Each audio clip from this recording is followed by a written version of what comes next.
no so but my drop a story way 30 seconds na yemra and also because I say be an man for the call. Me pacho so Nations FC kwamboache. Yamepa o wan crying. Emfa na dwa me draw chana no pade na wa bedru kumase a. So me say Nations wan crying. Aha but the tie ne say Kwame Boache ni Nations FC to adwumadi ni subum. The contract ne by na we June 30th. Na Nations say offer no 2-year contract. In fact, no me already sold the money 60,000 for 2 years. But a brand here no, if you listen, Emerald say or 20 Jumedi so. The Nations FC left back last season, 29 matches, 7 assists, solid left back. Kwame Boache, any Nations air party ways I don't know. To free channel kono say who story na Nhyira FM, yana ya carry story no sanity. Bra. Na can yen under 20 and indeed then the toss was a raising side by about yen coaches in local coaches no. Yes, foreign coaches in Suba be disappointed but yen interest power in local coaches because if you say almost any and that yen game no you can't game na in fact outsider about 80 to 90% of the nations almost successful in homegrown coaches now, meboa. Entina Oko Idlia, very rare. Obeko throughout their history. Only 2 foreign coaches, no Mwafa.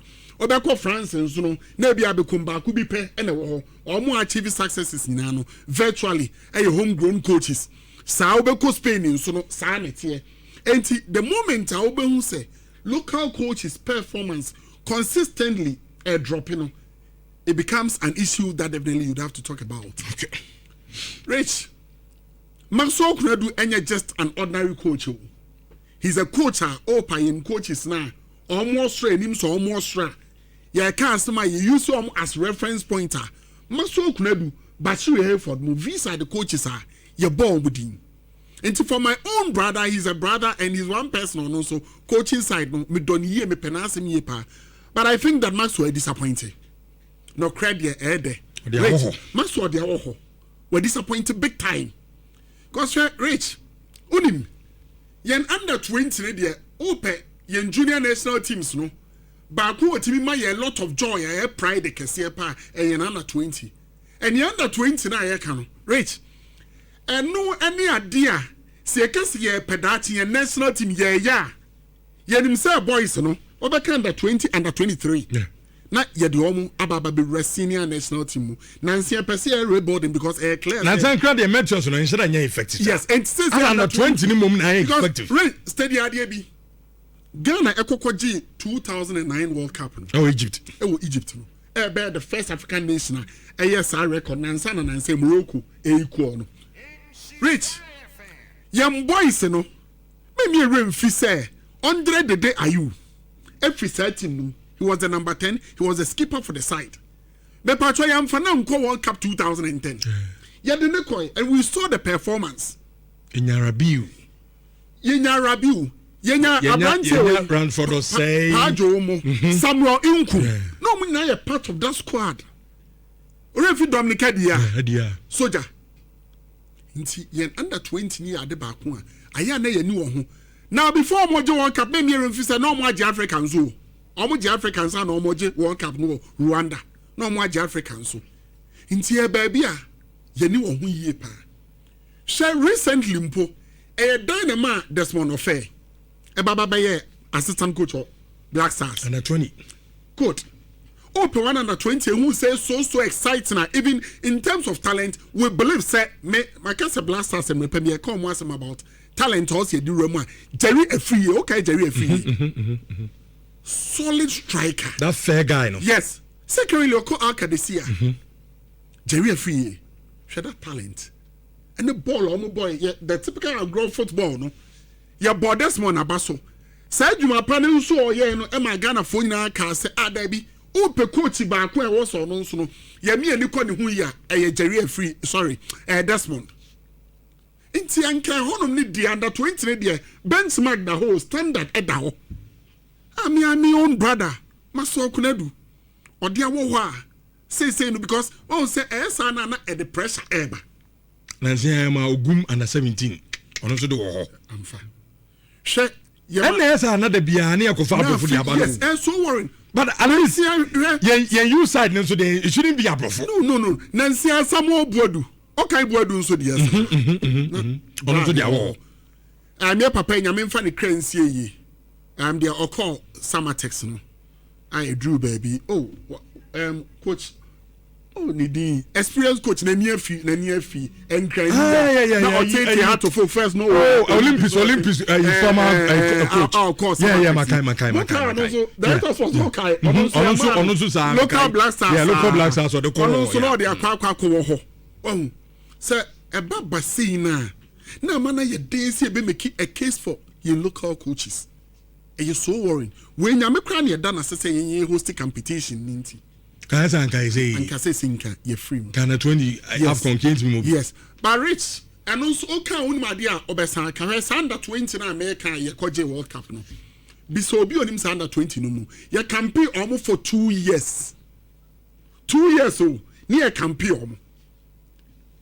And very important in as much as I bet me a coach performance, you bet me a say overall ya there. But sometimes beyond the young wins, you know, preparations is so rich net to say. But also when I'm point, you know, and see two no echo together, preparation wise, and sana the idea kwa nkasano rich. Me feel say a free Sandro you kono a huge reality check nyanya. In a way, me feel say a blessing in disguise. So okay. But Jude, that is all sports. We are in a sports media. Enti senke owa enke hu. My question is anya hwe no the curriculum led FA no aba be di FA no administration so for almost 8 years. Okay, coach Dana kana ma seche no work. Yeah. Could be 8 years in here. Now, Jude, right. Say football administration be doing some 8 years, and I'm saying this because I know, say, there are different characteristics that FA president be adi in the FA presidency. No, so for instance, Obi said Ben Kofi was a technical person, yes, or a coach, and Obenya Akonya to lead the FA. And it's always that is why he's always remembered for development plan. Yes. Because or you coach into buy a hopana name impacts. When Kosinyantechi came, he was a lawyer. Into the legal frameworks ne status anyway to say obey when Juma Palma ne Bibia Koye. Now, Kurt is a known football person. Kushia football abuchi. Kurt here. Course football, team cry, super. That is what Dreams FC grew into prominence with. Yes. And until in the last 20 years, say open team say what Ghana atom players, party players. There is no way we to Dreams FC, and it is majority the impact of kids. And no or the company young for the two abamano. My points and then say under 8 years of his leadership. Yeah, and some truffle. Send America can if it will enke owa enke Rich within 8 years.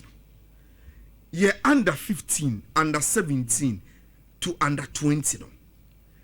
You bet me a dance here crojen. Say we've seen a certain project. Minu kate yenikra ye nim the call of the next under 20 team. Yakati and cry in the core next under 17 team. And now say we are in an era where we give the teams to coaches, we say Ogum, Maswa Kunedu, tax them to go around, do their own scouting, pick players. Now on form with no fan competitions, you know. Is that what and any literacy? And say name Maswa Kunedu Bania Pamona. We will find one another coach on the local scene. Ebia Kasim Mengola now will be Christopher Eni the Amano. Yes, you also call your scouts in Efako. Sadia na you know. Will it give us resource?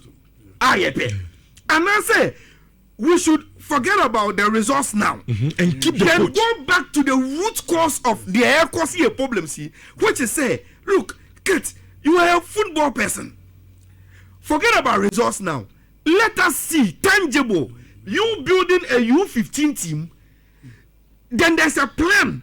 I say whether they go they fail. You say there's a plan there. After some years, we are going to see these U15 boys grow to U17, grow into U20. Then we see them going. Meaning say they are team building there along the way. But there should be something visible. A project. Yes, I'm trying for a deep one. We can come and inform Omomuti and say, oh, yeah, no, but funny and fire. But you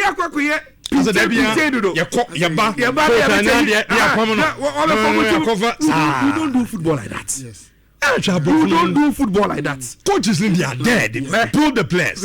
When you gauge Ghanaian mood, any taking decisions, you always get a project wrong. And I'm not say, if we are honest with ourselves, even though Ogun failed with the under 17, but nobody can tell me that team was a bad team. Of course. And imagine if there's a project to keep that team, then in the next 2 years, those guys now are testing failure. And no opportunity to come and play in the under 20 AFCON qualifiers. You think they will fail again? No.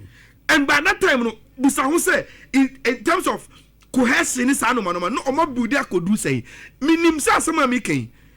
Bra penny, I would do more elbow in money at the back. So, Ayala, by that time, no, I'm some guy, no, Abian and you move Matona Coswedi, no.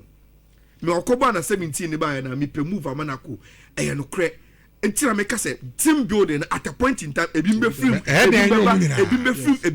but even at that local level, Rich say, who is serious about project? There are some foreign clubs that will allow their players to come and play. Yes. Now they under 20. No, exactly. Look, you're fairly coaches education problem. But to be honest with you, I am not seeing a certain project. So can you project a failure? I'll come and defend the project. So project, it will take shape after some time. You allow failures to come. It is a foundation that you're building. But when you fail one if you don't even see any foundation. So what is the excuse for our failure? Jude, Black is in the Rich. Okay, as a born, I don't know. Only your ball first game again. Cape Verde and Cameroon. And we're so fortunate, and I'm expecting to say, or some level of experience going into the tournament. Nanka in a way, a man team engineer, Kem last. Only reason no, Kem last enya kwanye ejuma with Siki, yam former coach Otuado. At least 4 months, Mobakaya, Black Stars, Nemu. Secondly, yes, sounds so cool ball can last a year with us for at least 2 years, almost 2 years now, dear. Echo. Share, sir, also within that period, and in Pokrano, yenya opportunity to cover this Pink Ladies tournaments. You acquire ne Russia and England, Munna boy. Now, also in overall performance, I died. Before your Babako tournament, the impression was that. By now, I'll say a team let me aboard this cohesion, chemistry, telepathy. But honestly speaking, yes, sir, competition national. First game, I told you, say honestly, you're impressed. Because you're bored up and you're corner 40 passes, no, not a dozen. Yes, chances. Yes, chances. And I told you, said those chances are Buadua Enya or first game against the Cameroonians, yeah. And Enra. Clearly, what I was saying, the Cameroonians were so well organized, too physical. 50-50. They are not make a try all of a class. Director of sports and Grofono on that because when so move physical, a huge advantage. And the director of sports castle, but they are generally a skill set. But everyone wouldn't be saying, and Grofono, dear crabby, Yenim show Muslim che. Oh, I'm a captain now of free mono. On the so far tournament, no more 2 matches, no, they almost Ngangano.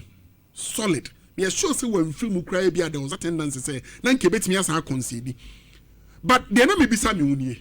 At a point, I be clear say, Nipa Banku and him say, why so excited now? We expect and could be pushy team no forward. Chantel in your bad tournament. Now I was asking myself, say, Stella, was a bar. Yes. Second half. And I was asking myself, Stella Yamicha, because Telanyamicha is one person. On the we need 2025 Malta Guinness a man born. On the we need best player.